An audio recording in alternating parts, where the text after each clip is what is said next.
Hello, my name is Jason Mercer, the Toronto Real Estate Board's Director of Market Analysis. May 2017 was the first full month since the provincial government announced its Fair Housing Plan. With that in mind, let's have a look at how the market performed last month. Greater Toronto Area Realtors reported 10,196 sales through TREB's MLS system in May 2017, down by 20.3% compared to 12,790 sales reported in May 2016. Sales of detached homes were down by 26.3%. Sales of condominium apartments were down by 6.4%. Active listings, the number of properties available for sale at the end of May, were up by 42.9% compared to the lowest level in 15 years recorded in May 2016. But active listings remain below the average and peak during that period of time. The number increased considerably for low-rise home types, including detached and semi-detached houses and townhouses. Conversely, active listings for condominium apartments were down compared to May 2016.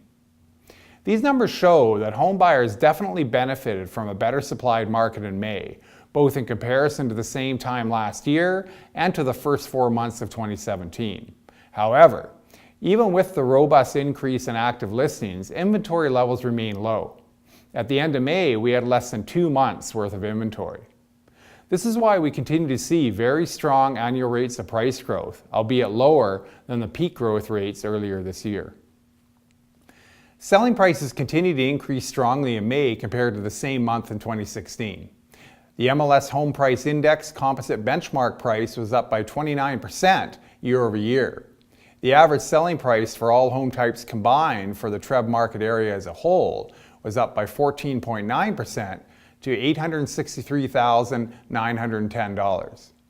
Year-over-year price increases were greater for condominium apartments compared to low-rise home types. This likely reflects the fact that the low-rise market segments benefited most from the increase in listings.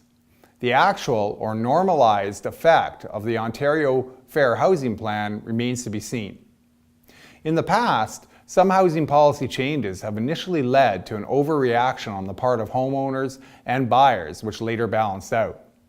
On the listings front, the increase in active listings suggests that homeowners, after a protracted delay, are starting to react to the strong price growth we've experienced over the past year by listing their home for sale to take advantage of these equity gains.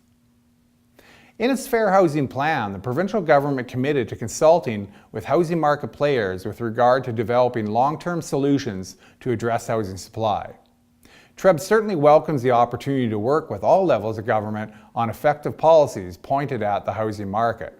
However, we continue to believe that policy should be based on solid empirical evidence.